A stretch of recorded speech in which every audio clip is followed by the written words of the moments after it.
Today I have an intriguing idea to bounce off of you, and I'm just curious what you think. Here it is. Christianity causes its own problems, and sometimes even its own demise. We are our own worst enemy. Let me explain. When people become Christians, they become responsible, hardworking, and people of integrity. They stop cheating and stealing and lying, and of course, these are good things. Why is that so detrimental to us? Because of that, they often get and hold good jobs. They advance in their companies. They start to accumulate wealth and possessions. And in time, these accumulations yield comfort, and then complacency, and then possibly even apathy. We become materialistic, greedy, self-centered, sometimes even lazy. God is not as important anymore. Our own Christianity brought about our disregard for many of the tenets and beliefs and behaviors of Christianity. In other words, we become like the world and less like Christ. But let's take this even in a different direction.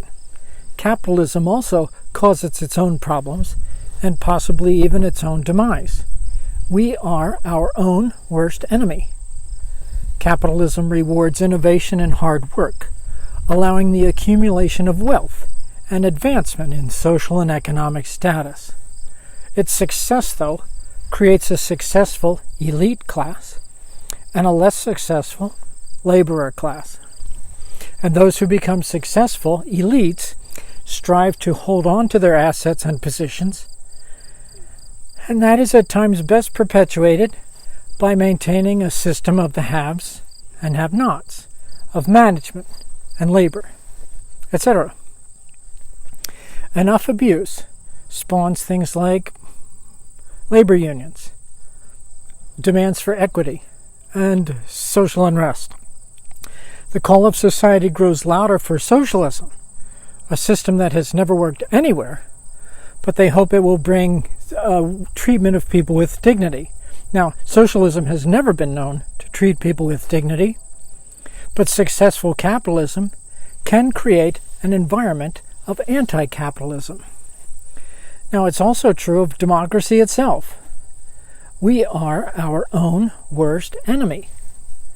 The concept of democracy is to give people a voice in their own governance, of the people, by the people, and for the people.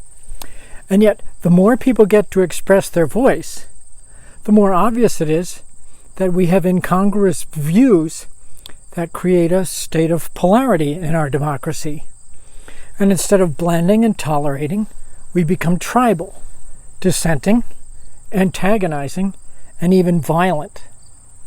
And when you give people a voice, they want the world to revolve around their view, which turns totalitarian, my way or the highway. Totalitarianism is, of course, oppressive, which makes people once again want a voice.